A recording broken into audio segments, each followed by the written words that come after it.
ఆఖరికి మణిపూర్ లో ఎంతమంది క్రైస్తవులను 2000 మంది 2000 చర్చిలను ధ్వంసం చేసిన 60,000 క్రైస్తవులని నిర్వాసితులను చేసిన కనీసం అప్పుడు కూడా జగన్ రెడ్డి గారు క్రైస్తవుడు అయ్యుండి కూడా ఒక్కసారి కూడా మణిపూర్ ఘటన మీదే మాట్లాడలేదు. మరి క్రైస్తవులు కడుపు మండిపోదా? క్రైస్తవులకు మనసు లేదా? క్రైస్తవులు మనుషులు కారా?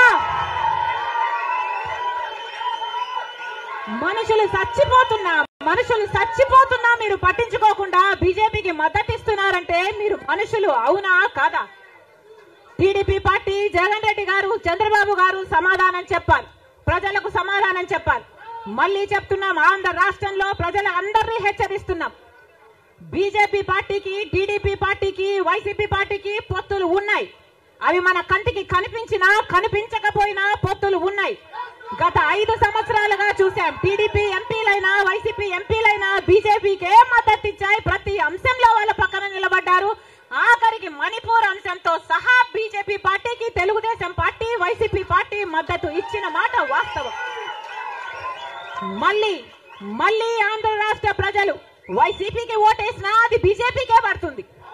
మళ్ళీ ఆంధ్ర రాష్ట్రంలో టీడీపీకి ఓటేసినా అది మళ్ళీ బీజేపీకే పడుతుంది. వీళ్ళిద్దరూ కలిసి బీజేపీని బలపరుస్తున్నారు తప్ప ఆంధ్ర రాష్ట్ర ప్రజల మేలు కోసం ఆలోచన చేయడం లేదు. ఆంధ్ర రాష్ట్ర ప్రజల ప్రయోజనాల కోసం ఆలోచన చేయడం లేదు. స్వలాభం కోసం ఆంధ్ర రాష్ట్ర ప్రజలను తాకట్టు పెట్టారు అన్నది వాస్తవం. ఒకటి వ్యక్తిగతంగా తను ఈ 3 ఏళ్ళు ఎందుకు తెలంగాణలో నేను అక్కడ బిడ్డను అక్కడే ఉంటానని తెలంగాణ యాసలో మాట్లాడుతూ అక్కడ కాంగ్రెస్ను తూర్పారబట్టి ఈరోజు ఉన్నట్టుండి అక్కడి నుంచి ఇక్కడికి షిఫ్ట్ అయ్యారు. నా జీవితం అంతా తెలంగాణకి అంకితమై ఈరోజు ఎందుకు వెనక్కి ఇట్టొచ్చారు? కేవలం జగన్మోహన్ రెడ్డి గారు ఉన్నారనే కదా. జగన్మోహన్ రెడ్డి గారు ఉన్నారు. ఆయనకు సంబంధించినంత వరకు అటాక్ చేయడానికి తన ఒక వెపన్ అవుతారు. ఆ వెపన్ ఎవరికి ఉపయోగపడుతుంది ఆయుధం అనేది కూడా ఆమెకు తెలుసు. చంద్రబాబు నాయుడుకి ఉపయోగపడుతుంది. సో ఆ పర్పస్ కోసం వచ్చారనేది మేమనడం కాదు, ప్రజలకు తెలుసు పూర్తిగా. దీనివల్ల ఫలితం ఏమీ ఉండదు. 100 కంటే తక్కువ వచ్చిన పార్టీకి ఇప్పుడు అది ఏ రకంగా చేసినా తెలుగుదేశం పార్టీ వెంటిలేటర్ మీద ఉంటే ఈ పార్టీ అసలు కనుమరుగైంది. దాన్ని ఏమంటారు, అసలు ఎవరికి దాని గురించి అనుకును ఆ పార్టీ నాయకులు అనబడే వాళ్ళు కూడా ఎవరు లేరు. ఇప్పుడు ఆ పార్టీకి మళ్ళీ జీవం పోయడం అంటే శవానికి జీవం పోయడం లాంటిదే. అది ప్రాక్టికల్ కుదిరేది కాదు. సో ఇందులో ఎవరు ఎత్తుగడ ఉంది అంటే చంద్రబాబు నాయుడు గారు ఎత్తుగడ ఉంది. అందుకే ఆ సెక్షన్ ఆఫ్ మీడియా రేపటి నుంచి చూపండి ఈవెన్ విపరీతంగా ప్రొజెక్ట్ చేస్తారు. రామోజీరావుకి ఎందుకు అంత ప్రేమ, రాధాకృష్ణకి ఎందుకు అంత ప్రేమ, చంద్రబాబు నాయుడు చెల్లిని బయట వేసాడని జగన్మోహన్ రెడ్డి అనడంలో ఎందుకు ఆయనకెందుకు ఆమె మీద అంత ప్రేమ?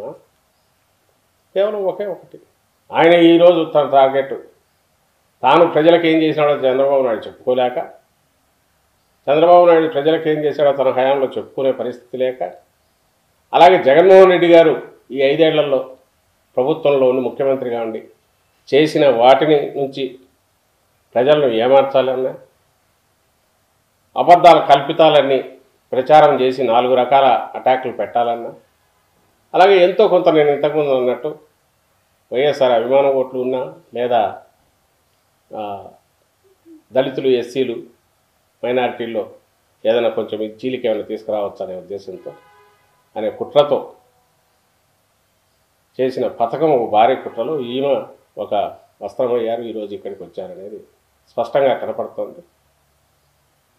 ఇది పోను ఇది ఇంకా మురికి, దాన్ని ఏమంటారు, బురద దీనిలాగా ఉంటుంది, దాంట్లోనే చేయాల్సి వచ్చేట్టుంది. కానీ బట్ ప్రజలకు తెలుసు, గమనిస్తున్నారు, ఏం జరుగుతుందనే గమనిస్తున్నారు. ఎవరైనా కన్ఫ్యూజన్ గురవుతారేమో చూస్తే మళ్ళీ చెప్తున్నాం, రాష్ట్రంలో ఉండేది ఒకటే కాంగ్రెస్ పార్టీ, అది వైఎస్ఆర్ కాంగ్రెస్ పార్టీ. హస్తం గుర్తు, చేయి గుర్తున్న కాంగ్రెస్ పార్టీ ఎప్పుడూ పోయింది, అది లేదు. వైఎస్ఆర్ గారు ఉన్నారు అందరి గుండెల్లో. ఆయన తనయుడుగానే కాక ఆయన రాజకీయ వారసుడుగా కూడా పూర్తి ఆ స్థానాన్ని ఈరోజు ప్రజల హృదయాల్లో జగన్మోహన్ రెడ్డి గారు సంపాదించుకున్నారు. ఈ రాష్ట్రంలో ఉన్న మైనారిటీలకు కానీ, ఈ రాష్ట్రంలో ఉన్న క్రైస్తవులకు కానీ ఈ రాష్ట్రంలో ఉన్న దళితులకు కానీ ఎవరికైనా సరే ప్రొటెక్షన్ ఇవ్వగలిగిన శక్తి, దానికి అవసరమైన కమిట్మెంట్ కానీ నిబద్ధత కానీ తనకుందని ఈ 10 ఏళ్ల పోరాటం, ఈ 10-12 ఏళ్ల పోరాటంలో పార్టీ పెట్టినప్పటి నుంచి 2012లో పార్టీ పెట్టినప్పటి నుంచి ఇప్పటి వరకు తను రుజువు చేసుకుంటూ ఉన్నారు. కాబట్టి ఇక్కడ ఇంకో దీని అవసరము అవకాశము లేదు, అంటే ప్రజలకు కానీ రాష్ట్రానికి కానీ. ఆ విషయం కేవలం ఎవరికైనా తెలియదు అని ఎవరన్నా అనుకుంటే పిల్లి కదా కళ్ళు మూసుకొని పాలు తాగుతూ ఎవరు చూడలేదు అనుకున్నట్టు. ఆంధ్ర రాష్ట్ర ప్రజలు మాకు ముఖ్యం. ఆంధ్ర రాష్ట్ర ప్రజల కోసమే ఈరోజు కాంగ్రెస్ పార్టీ ఇంత పెద్ద కమిట్మెంట్ చేత ఏపీకి స్పెషల్ స్టేటస్ రావాలని రాహుల్ గాంధీ మనసులో ఎంత నాటుకుపోకపోతే మొదటి సంతకం అది పెడతాను అని మాటిచ్చాడు. కనుక కాంగ్రెస్ పార్టీ బలపడితేనే, కాంగ్రెస్ పార్టీ ఇక్కడ స్ట్రెంథెన్ అయితేనే ఇది సాధ్యమవుతుంది. ఈ దిశలో ఏ పార్టీకి కీడు జరుగుతుంది అని నన్ను అడగడం కంటే ప్రజలను అడిగితే ప్రజలు సమాధానం చెప్తారు.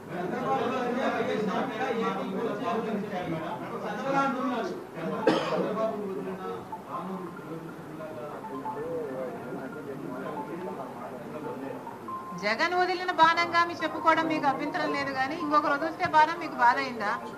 నేను ఎవరు వదిలిన బాణం కాదు. I'm an individual. Just because I'm a women, don't talk cheaply about me. A woman is capable of deciding for herself. I have made a conscious choice to work for the Congress party because Rajshekar Reddy gari final dream was to make Rahul Gandhi the Prime Minister. అసలు నిజానికి రాహుల్ గాంధీ ప్రధానమంత్రి కావాలి అని మొట్టమొదట ఆలోచన చేసి కోరిందే రాజశేఖర్ రెడ్డి గారు. That's why I am here.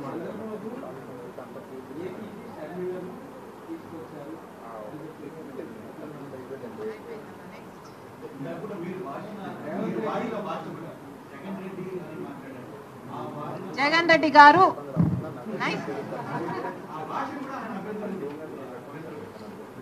Jagan Reddy గారుకు కూడా అభ్యంతరం ఉందా?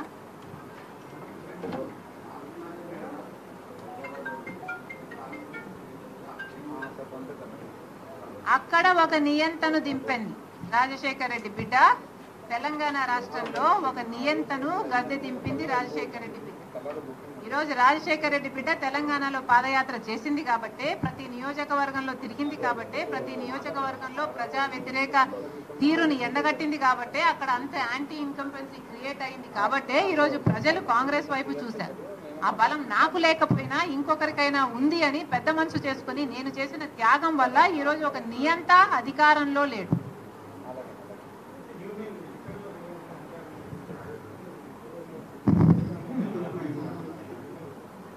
నిజానికి రీజనల్ పార్టీస్ కు చెందిన నాయకులు అధికారం లేకొస్తే నియంత్రణే అవుతారని చరిత్ర పదే పదే చెప్తుంది. అందుకనే నేను నా పార్టీ కోసం ఆలోచన చెయ్యకుండా, నా పార్టీకి చెడు జరుగుతుంది అని తెలిసి కూడా, సూసైడ్ అని తెలిసి కూడా, అంత పెద్ద త్యాగానికి అంత కష్టపడి కూడా నేను పోటీ చేయకుండా త్యాగం చేసిన దాన్ని నేను నా పార్టీ గురించి ఆలోచన చేస్తుంటే ఈరోజు నేను ఇంకో పార్టీలో విలీనం చేసే దాన్ని కాదు. నాకు కావాల్సింది ప్రజల శ్రేయస్సు, నాకు కావాల్సింది తెలుగు ప్రజలు సంతోషంగా ఉండాలి, నాకు కావాల్సింది అక్కడ ప్రజలు బాగుండాలి, ఇక్కడ ప్రజలు బాగుండాలి. కాంగ్రెస్ పార్టీలో చేరాను కాబట్టి, కాంగ్రెస్ పార్టీ నా మీద ఆంధ్రప్రదేశ్ బాధ్యత పెట్టింది కాబట్టి ఆంధ్రప్రదేశ్కి రావాల్సి వచ్చింది. కానీ ఒక మాట చెప్తున్నాను, నేను రాజశేఖర రెడ్డికి బిడ్డగా, నాకు తెలంగాణ రాష్ట్రం మెట్టినిల్లు అయితే ఆంధ్ర రాష్ట్రం పుట్టినిల్లు. నేను ఇక్కడ పుట్టాను, జమల్మడుగులో పుట్టాను, అవును అక్కడ పెరిగాను, అక్కడ పెళ్లి చేసుకున్నాను, వాస్తవమే. కానీ నా పుట్టినిల్లు ఇదే. ఈరోజు రాజకీయ సినారియాలో ఎవరికైనా, ఏ మహిళకైనా, ఏ మనిషికైనా 2 చోట్ల పనిచేసే హక్కుందా అని మీరు ఎత్తుకుంటే probably I'm the only one. నాకు ఒకటి పుట్టినిల్లు అయితే ఒకటి పెట్టినిల్లు. Thank you.